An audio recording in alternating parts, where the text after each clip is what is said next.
पेट भरा ना? ये तो ऐसे बातें कर रहा है जैसे ये जानवर इसकी बातें समझ रहा है।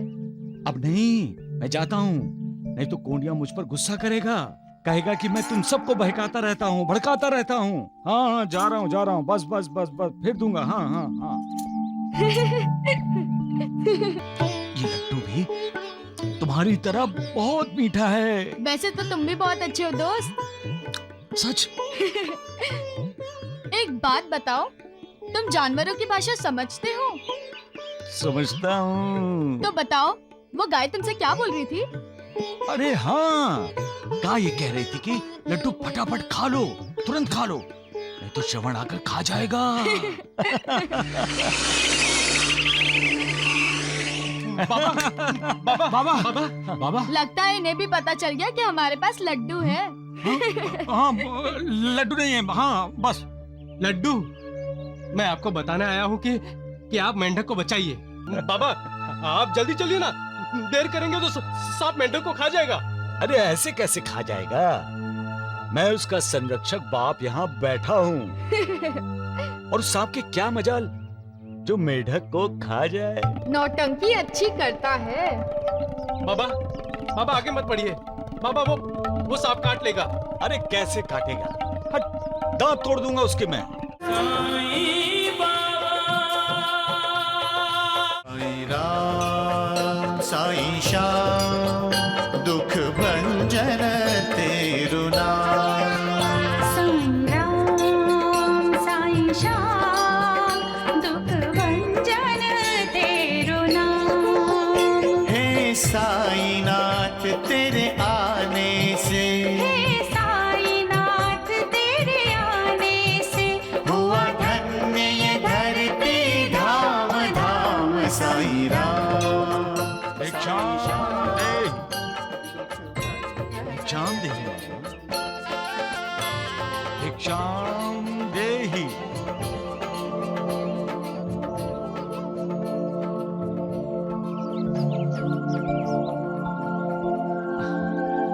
खुश रहो। अब क्यों चिल्ला रही हो? भूख लगी है ना? हाँ, ये देखो, आओ खिलाता हूँ।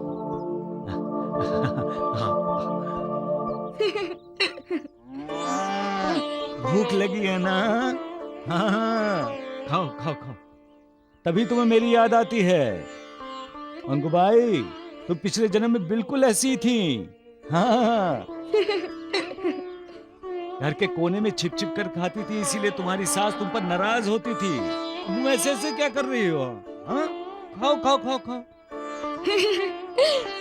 पहले आसमान से बातें करता था, अब गाय से बातें कर रहा है। मेरी माँ सुनती थी ना, कहती थी ये तो बहुत बड़ा पागल है। लो, पेट भरा ना? ये तो ऐसे बातें कर रहा है जैसे ये जानवर इसकी बातें समझ रहा है। अब नहीं, मैं जाता हूँ, नहीं तो कोंडिया मुझ पर गुस्सा करेगा, कहेगा कि मैं तुम सबको बहकाता रहता हूँ, भड़काता रहता हूँ। हाँ हाँ, जा रहा हूँ, बस बस बस बस, फिर दूंगा। हाँ हाँ हाँ।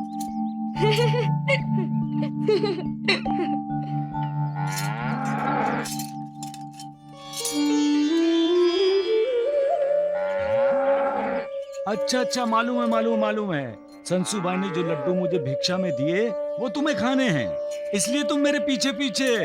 देता हूँ। लो, लड्डू खाओ, लो लड्डू खाओ, और खाओ, और खाओ। जाओ, मालूम है, लड्डू के पीछे लड्डू।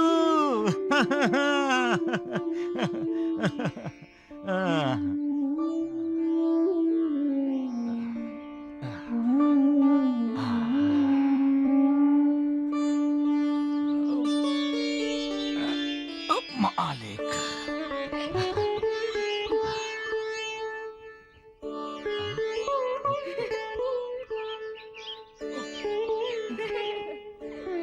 अरे श्रवण दोस्त, आओ, बैठो। कैसे हो? अकेले ही लड्डू खाओगे दोस्त? लड्डू कहाँ है? लड्डू तुम्हारे कहाँ है? हाथ में। ये देखो कुछ नहीं है उस हाथ में। उस हाथ में। ये देखो कुछ नहीं है। अपने दोस्त से छिपा रहे हो? ये क्या है? लड्डू लड्डू लड्डू। दोस्ती में कभी कुछ छुपाना नहीं चाहिए दोस्त।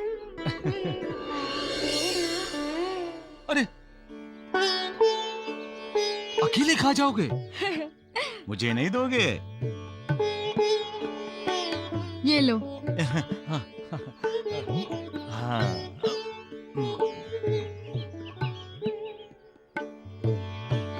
ये लड्डू भी तुम्हारी तरह बहुत मीठा है। वैसे तो तुम भी बहुत अच्छे हो दोस्त। सच? एक बात बताओ, तुम जानवरों की भाषा समझते हो?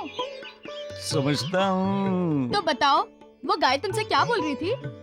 अरे हाँ, गाय ये कह रही थी कि लड्डू फटाफट खा लो, तुरंत खा लो, नहीं तो श्रवण आकर खा जाएगा। बाबा बाबा बाबा बाबा। लगता है इन्हें भी पता चल गया कि हमारे पास लड्डू है। हाँ, लड्डू नहीं है। हाँ बस लड्डू, मैं आपको बताने आया हूँ कि आप मेंढक को बचाइए। मेंढक को?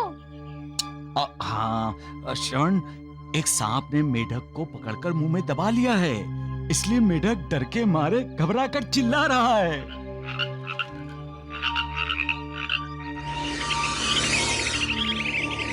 अरे दोस्त, सचमुच उस सांप ने मेंढक को पकड़ के रखा है। बाबा जल्दी जाइए, मेंढक आपको पुकार रहा है बाबा।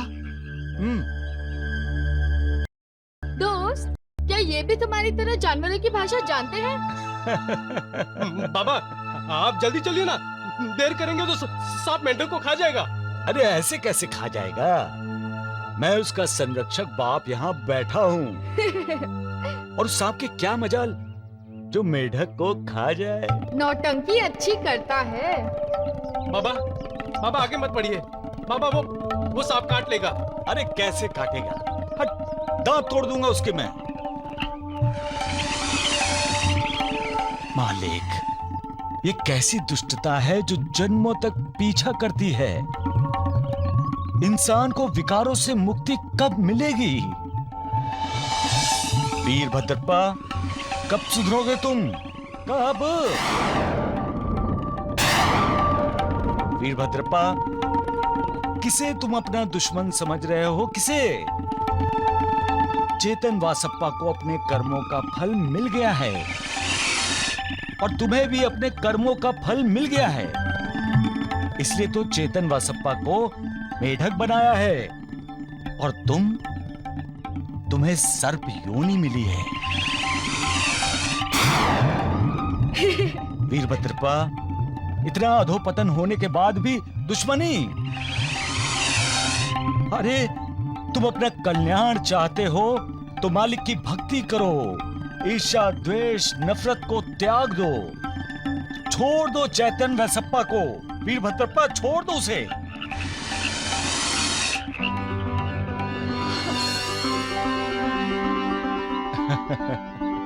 सब कहा मालिक। दर्शन करने के बाद भी जिसका मन अशांत हो वो बदकिस्मत है।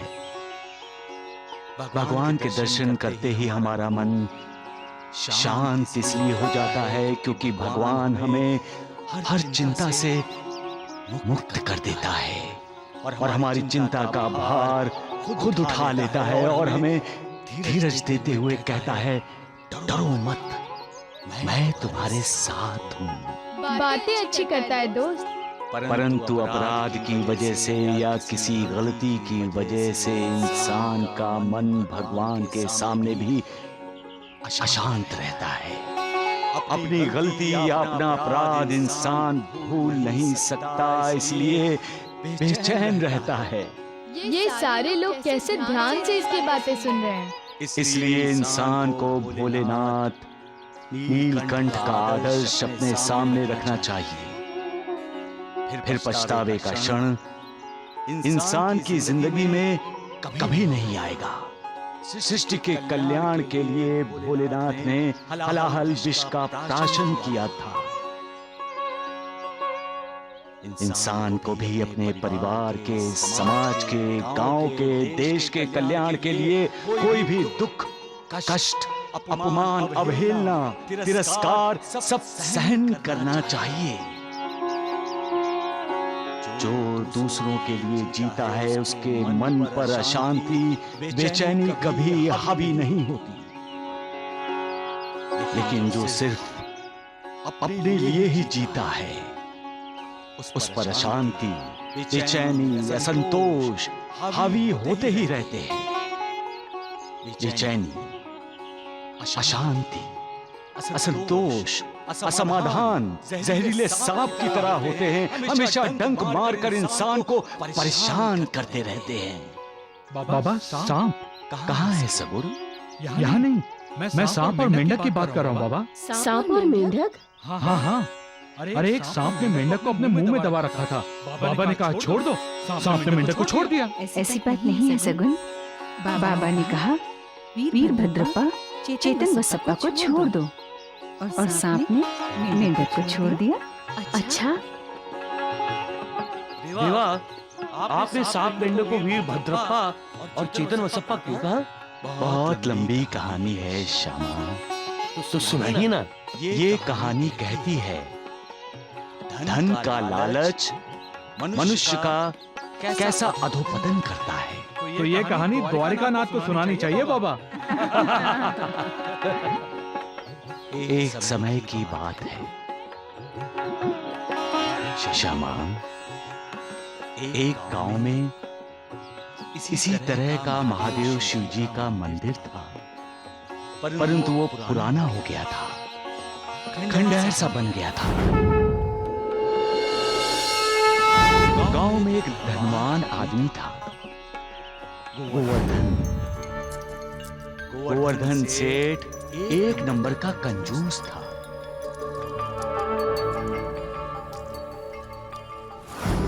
गोवर्धन सेठ की पत्नी थी सुनीति, सुशील, सुसंस्कारी और शिव जी की भक्त थी। वो उस जीर्ण शीर्ण मंदिर में जाकर शिव जी की पूजा किया करती थी।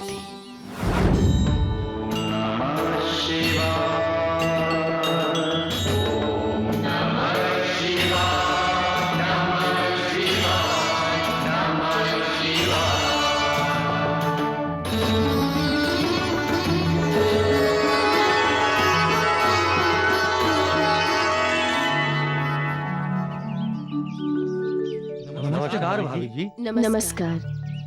कैसे हैं नरोत्तम जी? शिव जी की कृपा से ठीक हूँ भाभी जी।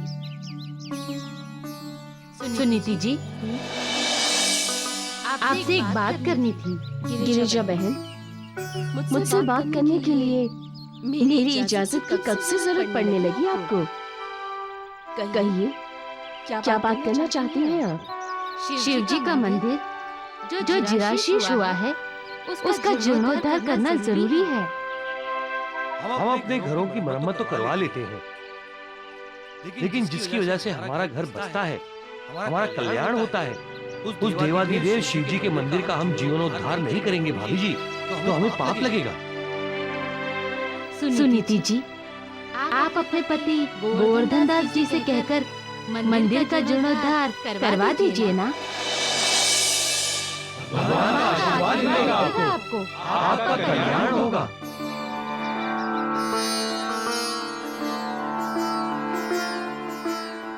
ठीक कह रहे हैं आप। मंदिर का जीर्णोद्धार होना ही चाहिए। मैं इनसे बात करूंगी, आज ही बात करूंगी। भोलेनाथ शिव शंकर आपका भला करेंगे।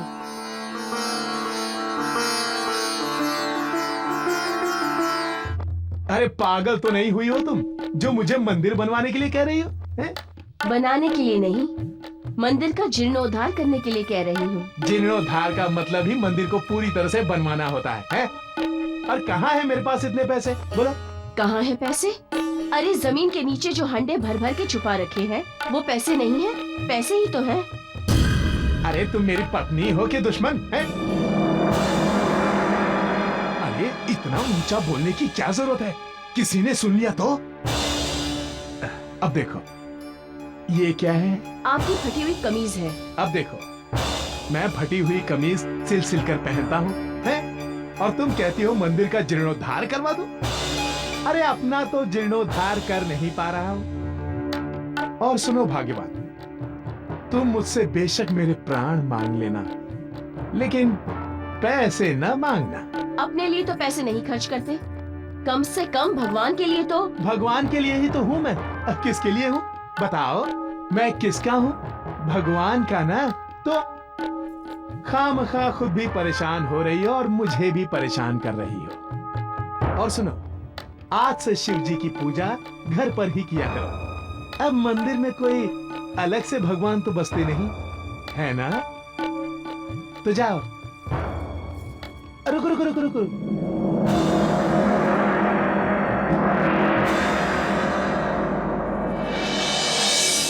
ये साड़ी नहीं है।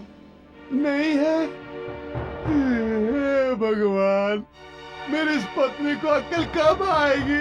क्या हुआ? सिर्फ 25 रुपए की तो है। 25 रुपए? हाय राम, तुम तो मुझे बर्बाद करके छोड़ोगी, रास्ते पर बिठा दोगे मेरे हाथ में कटोरा देकर, भिखारी बना दोगे मुझे भिखारी। अरे एक मैं हूँ कि कपड़े सिल सिल कर पहनता हूँ और तुम होगी 25 रुपए।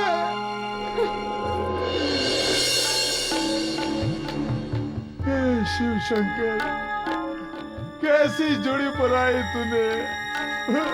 बता, एक मैं हूँ कि एक एक पैसा जमा करता हूँ और मेरी धर्म पत्नी सुनीति लुटाती है, कहती है मंदिर का जीर्णोद्धार कर दो। लेकिन मेरा उद्धार कौन करेगा प्रभु?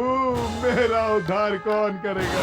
पैसा पैसा पैसा, हाय मेरा पैसा, हाय मेरा पैसा, हाय मेरा पैसा, ऐसा ही करता रहता था। गोवर्धन भगवान की पूजा नहीं करता था, पैसों की पूजा करता था। गोवर्धन के लिए पैसों की अहमियत भगवान से ज्यादा थी। क्या इंसान को पैसों को इतना महत्व देना चाहिए? अपनी जरूरतों को पूरा करने के लिए इंसान को जितने पैसे चाहिए उसे उतना ही महत्व पैसों को देना चाहिए। पैसों को भगवान मानना क्या भगवान का अपमान करने जैसा नहीं है? पैसों से इंसान इस दुनिया में यहां से वहां 7 समुंदर पार जा सकता है, लेकिन ये भवसागर पार करने के लिए पैसों की नहीं, मालिक की दुआ की जरूरत है। अपना उद्धार करने के लिए मालिक की कृपा की जरूरत है। मालिक की एक नजरे करम इंसान की 7 पीढ़ियों का कल्याण कर देती है। पैसा चाहे कितना हो, क्या इंसान पैसों से मालिक की दुआ, उसकी कृपा, उसकी नजरे करम खरीद सकता है? नहीं खरीद सकता। उसके लिए भक्ति ही चाहिए, श्रद्धा और विश्वास ही चाहिए। जिसके पास पैसा तो है, श्रद्धा, विश्वास और भक्ति नहीं, उसका उद्धार कैसे होगा?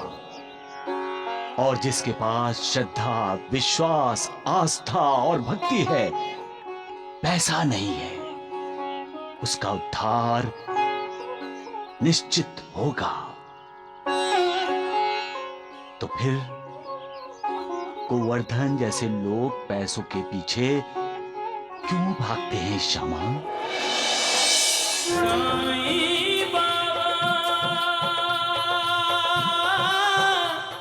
जिस इंसान का मन कमजोर होता है वो अविचार करता ही करता है। इसलिए पैसे की वजह से उसकी बुद्धि भ्रष्ट हो जाती है। पैसों के आकर्षण से वो इतना नीचे गिरता है कि वो झूठ का सहारा लेता है। दूसरों को फंसाता है, लेकिन वो ये नहीं जानता कि वो दूसरों को नहीं खुद को फंसा रहा है। वो पैसों की राशि नहीं बढ़ा रहा, अपने पापों की राशि बढ़ा रहा है। और खर्च चाहिए क्या? नहीं नहीं, मैं तो आपका कर्ज वापस करने आई हूँ। ये दुबकी यहाँ किसी काम के लिए आई थी क्या? अरे वो अपने कर्ज के 100 रुपए देने आई थी। लेकिन एक बात बताओ, ये दुबकी के पास एक साथ इतने पैसे आए कहाँ से होंगे? आपको अपने पैसे मिल गए ना, इसकी खुशी नहीं है आपको? तुम नहीं समझती। अरे 100 रुपए में उसने हमारी जमीन के साथ वाली अपनी जमीन मेरे पास गिरवी रखी थी। अगर वो आज नहीं चुकाती तो 2-4 साल में वो जमीन भी अपनी हो जाती। निकल गई ना हाथ से। क्यों बिल्ली बनकर मेरा रास्ता काटकर अपशगुन कर रही है? सेठ जी, मेरी मदद कीजिए, मुझे पैसों की सख्त जरूरत आ पड़ी है। अरे पैसे क्या पेड़ पर उगते हैं? हैं? और तेरा क्या भरोसा, पैसे लेकर भाग गई तो? अगर मैं भाग भी गई तो मेरी जमीन तो नहीं भागेगी ना सेठ जी?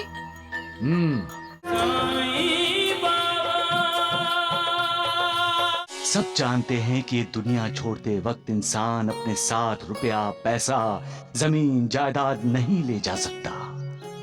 सब यही छोड़कर जाना होता है, तो फिर पैसों का मोह क्यों, लोभ क्यों? मालिक की भक्ति करो, उसकी कृपा पाओ, वो कृपा आपका साथ देगी।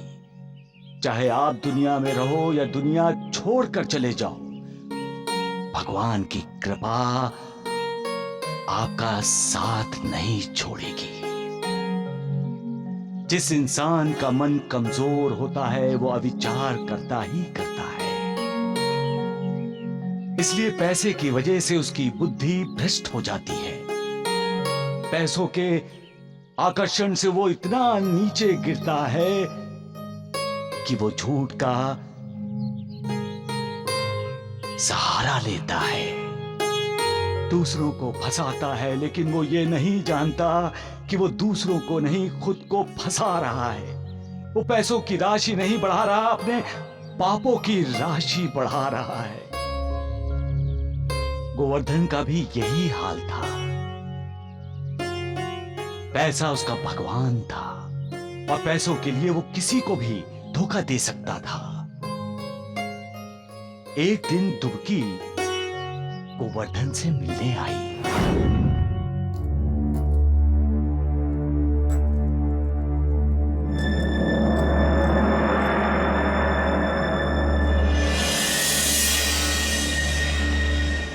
नमस्ते सेठ जी।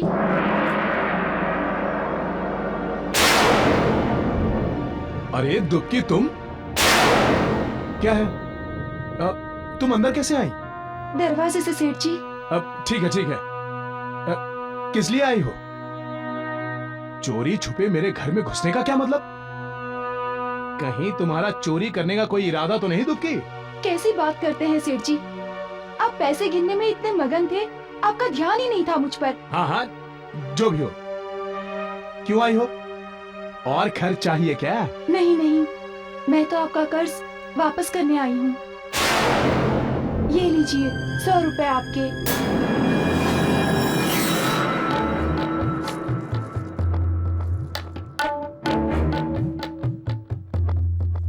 100 रुपए? पर तेरे पास 100 रुपए आए कहां से दुबकी? देवी माँ ने दिए हैं।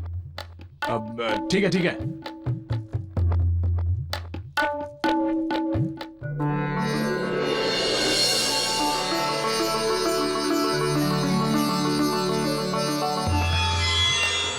ये ले।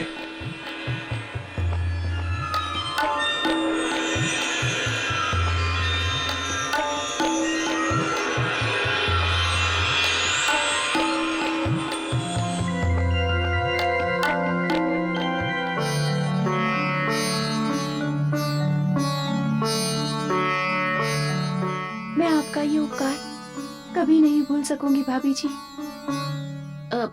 ठीक है, खड़ी क्यों हो? जाओ अभी, जाओ।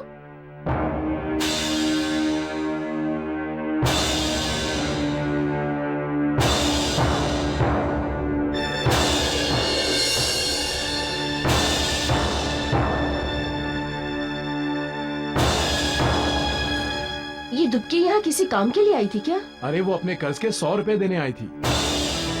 लेकिन एक बात बताओ, ये दुबकी के पास एक साथ इतने पैसे आए कहाँ से होंगे? आपको अपने पैसे मिल गए ना, इसकी खुशी नहीं है आपको? तुम नहीं समझती। अरे 100 रुपए में उसने हमारी जमीन के साथ वाली अपनी जमीन मेरे पास गिरवी रखी थी। अगर वो आज नहीं चुकाती तो 2-4 साल में वो जमीन भी अपनी हो जाती। निकल गई ना हाथ से। जो इंसान पैसों के अलावा कुछ नहीं सोचता वो अनीति, अधर्म, अविचार करता है, दूसरों को धोखा देता है, अपनों से विश्वासघात करता है, पाप से बिल्कुल भी नहीं डरता। सिर्फ पैसा जमा करना ही उसका जीवन बन जाता है। वो ये नहीं जानता कि वो अधोपतन की सीढ़ियां उतर रहा है। वो समझता है कि उसका उत्कर्ष हो रहा है, उसकी उन्नति हो रही है, परंतु धोखा, अनीति, विश्वासघात के कारण उसकी अवनति होती है। एक दिन गांव के लोग गोवर्धन से मिलने उसकी हवेली में आए।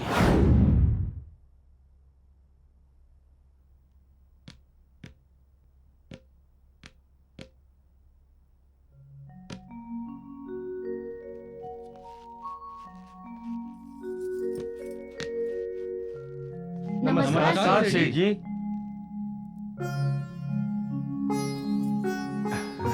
नमस्कार नमस्कार।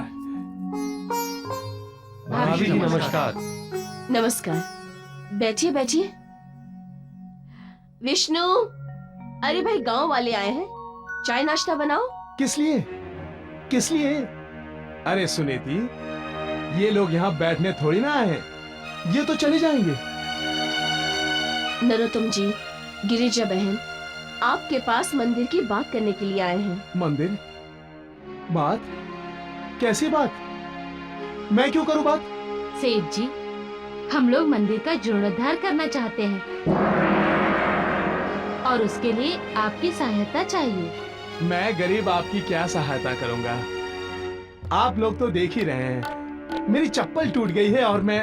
हमने देखा सेठ जी, हम तो इतना ही चाहते हैं कि मंदिर के जीर्णोद्धार के लिए हम जो समिति बना रहे हैं, आप उसके कोषाध्यक्ष बने।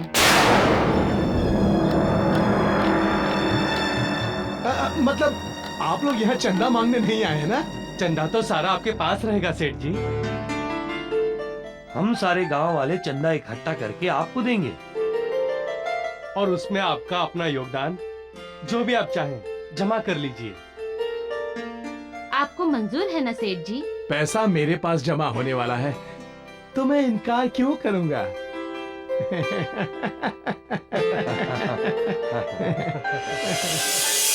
सेठ जी, मंदिर का काम अब तत्काल शुरू करवा दीजिए। हाँ हाँ, क्यों नहीं, क्यों नहीं। रेती तो गिरवा ही दी है, बस पत्थर गिरते ही मंदिर का काम दनादन शुरू, दनादन शुरू। अब हमें आज्ञा दीजिए।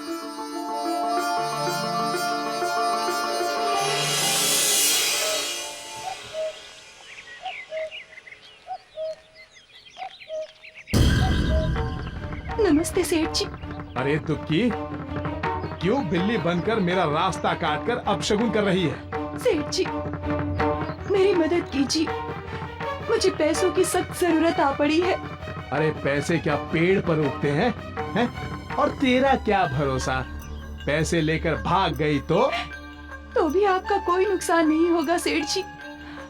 आप बिना लिखा पढ़ी तो मुझे पैसे देंगे नहीं, जमीन तो गिरवी रखवाएंगे ही। अगर मैं भाग भी गई तो मेरी जमीन तो नहीं भागेगी ना सेठ जी। कितने पैसे चाहिए? 200 रुपए सेठ जी। 200? उस बंजर पथरीली जमीन के 200 रुपए नहीं मिलेंगे। ऐसा मत कीजिए सेठ जी, ऐसा मत कीजिए सेठ जी। आप जितना चाहे ब्याज ले लीजिए, पर मुझे 200 रुपए दे दीजिए। आपका मुझ पर बहुत एहसान होगा, भगवान आप पर खुश होंगे। 4% ब्याज लूंगा तो मैं अपने आप पर बहुत खुश होऊंगा। स्वार्थ जब इंसान के मन पर हावी हो जाता है, तब इंसान परमार्थ के बारे में नहीं सोचता, सिर्फ अपने बारे में सोचता है। वो यही देखता है कि उसका भला कैसे हो, और अपना भला करने के चक्कर में वो दूसरों का बुरा करता है। पैसे की चमक से इंसान इतना अंधा हो जाता है कि इस चराचर में समाया हुआ मालिक का अस्तित्व उसे दिखाई ही नहीं देता। वो इतना निडर हो जाता है कि अपने स्वार्थ के लिए वो दूसरों को नुकसान पहुंचाते हुए डरता भी नहीं। यहां तक कि उसमें भगवान को अर्पण किए हुए पैसे चुराने की हिम्मत आ जाती है। वो अपने संस्कार भूल जाता है, और जब इंसान अपने संस्कार को भूल जाता है तो उसकी गिरावट, उसका अधोपतन शुरू हो जाता है। संस्कार वो है जिससे इंसान के मन में पाप और पुण्य का बोध होता है। जिसे पाप और पुण्य में कोई अंतर दिखाई नहीं देता, वो पाप करने में अपनी उन्नति, अपना उत्कर्ष देखता है, और आखिर में पाप के कीचड़ में रंग जाता है। गोवर्धन ऐसा ही एक इंसान था जो पाप करने में ही अपनी बड़ाई समझता था। गांव के लोगों ने जब उसके पास मंदिर का जीर्णोद्धार करने के लिए चंदा जमा करके दिया, तो उसके मन में पाप जागा।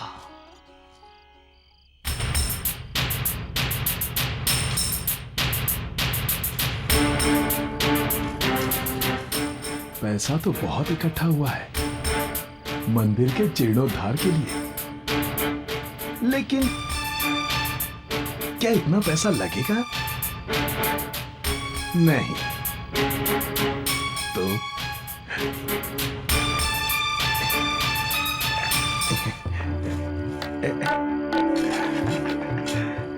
वैसे भी भगवान को पैसों की क्या जरूरत है?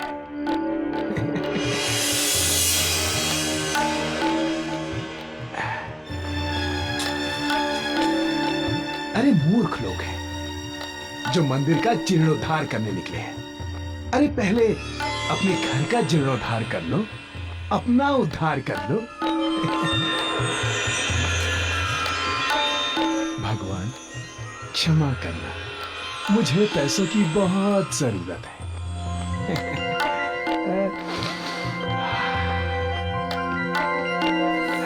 विष्णु, द्वार बंद कर दिए।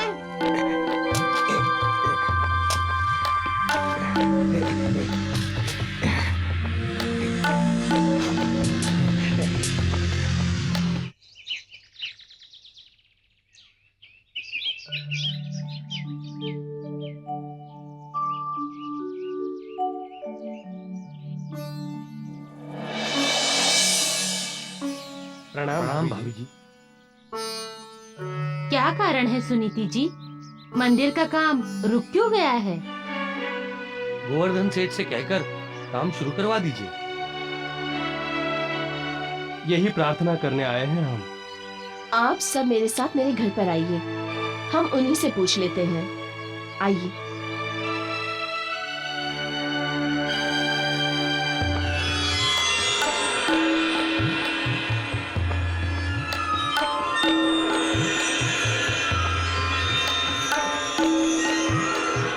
आइए आइए गिरजा बहन, आइए नरोत्तम जी, आइए सब लोग बैठिए बैठिए। मंदिर का काम पूरा हो गया ना? क्यों, क्या हुआ? अभी अभी तो काम शुरू हुआ था, रुक गया। क्यों? रुक क्यों गया? पैसों के बिना काम कैसे चलेगा सेठ जी? अरे तो पैसे हैं ना, ले जाइए। किसने मना किया है? नरोत्तम जी, वो चारपाई के नीचे मंदिर के पैसों का हंडा रखा है, जरा उठा लाइए। जाइए।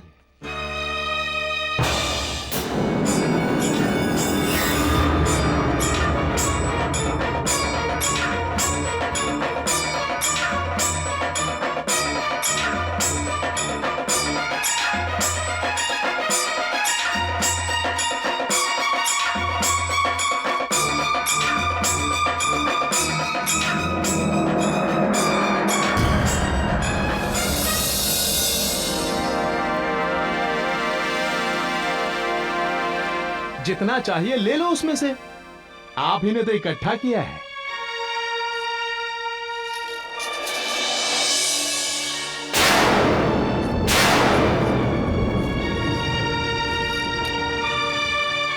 ये क्या? इतने कम? अब कम ज्यादा जो है आपके सामने है। लेकिन पैसा आता दिखाई देता है गिरजा बहन, पैसा जाता दिखाई नहीं देता। अब खर्च तो हर दिन होता है, कभी दुगना, कभी तिगना, कभी रेती, कभी पत्थर। अब हंडे से ही निकलता है तो हंडा तो खाली होगा ही। नरोत्तम जी, अब मंदिर का जीर्णोद्धार कैसे होगा?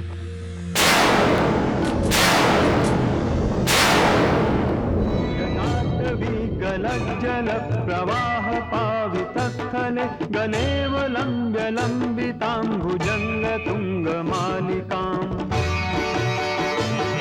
डमड्डमड्डमड्डमन्निनादवड्डमर्वयं चकार चंड तांडवं तनोतु नः शिवः शिवम्। ओम नमः शिवाय, ओम नमः शिवाय। जटाकटाह संभ्रम भ्रमन्निलिम्प निर्झरि विलोल वीचि वल्लरी विराजमान मूर्धनि धगद्धगद्धगज्जललाट पट्ट पावके किशोर चंद्रशेखरे रतिः प्रतिक्षणं मम। ओम नमः शिवाय, ओम नमः शिवाय। अखर्व सर्व मंगला कला कदम्ब मंजरी रस प्रवाह माधुरी विजृंभणा मधुव्रतम् स्मरान्तकं पुरान्तकं भवान्तकं मखान्तकं गजान्तकान्धकान्तकं तमन्तकान्तकं भजे। ओम नमः शिवाय, ओम नमः शिवाय।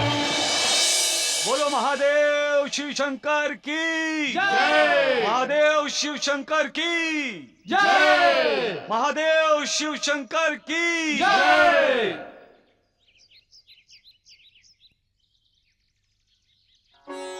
इंसान को लगता है कि उसका झूठ किसी की समझ में नहीं आएगा।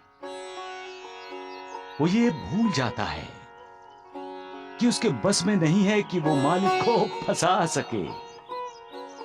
इंसान को लगता है कि उसका कुकर्म किसी ने नहीं देखा, लेकिन उस मालिक से कुछ भी छुपा नहीं रहता। वो सब कुछ देखता है, सब कुछ सुनता है। हमें जिन जिन चीजों का आकर्षण होता है, जिन जिन चीजों को हम अपना मानते हैं, हकीकत में अपनी होती ही नहीं, हम उनके हो जाते हैं। इस नाशवान संसार में ना ये चीजें हमारे साथ रहेंगी, ना ही हम उनके साथ रहेंगे। तो फिर ये स्वार्थ क्यों? दूसरों का पैसा अपना बनाने का लालच क्यों? षड्यंत्र क्यों? धोखा, विश्वासघात क्यों? सुख के लिए? क्या पैसा हमें सुख देगा? और सुख के पीछे भागने से क्या सुख मिलता है? इंसान जब दूसरों को सुख देता है तभी उसे सुख मिलता है। तो फिर किसी भी तरह पैसा कमाने की कोशिश इंसान क्यों करता है? गोवर्धन ये नहीं जानता था, इसलिए स्वार्थ से प्रेरित होकर उसने मंदिर के लिए जमा किया हुआ पैसा, चंदा सब हड़प लिया।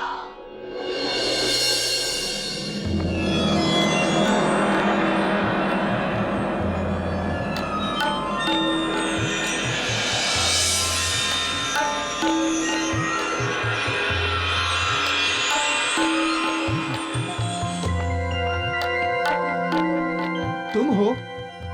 मैं तो डर ही गया था। ऐसा काम ही क्यों करते हैं जिससे डर लगे? क्या मतलब? क्या मतलब है तुम्हारा? गांव वालों का इकट्ठा किया हुआ चंदा कहाँ गया? जाना कहाँ था? रेती पत्थर पर खर्च हो गया। इतना पैसा खर्च हो गया? तो हंडे में देखा था ना सबने, जितना बचा है सो बचा है, अब बाकी खर्च हो गया। आपने खर्च किया? मैं क्यों खर्च करूंगा? वही तो मैं कहती हूँ, आप कुछ खर्च तो करते नहीं, सब जमा करते जाते हैं। क्या चंदा भी? सुनीति, तुम मुझ पर इल्जाम लगा रही हो? पत्नी होकर पति को चोर कह रही हो? पैसे मंदिर के लिए थे, मंदिर पर ही खर्च हुए हैं, समझी? समझते आप नहीं हैं। वो पैसा भगवान का पैसा है। जो भी उस पैसे को मंदिर के काम न लाकर अपने ऊपर खर्च करेगा या कोई घोटाला करेगा, भगवान उसका भला नहीं करेंगे।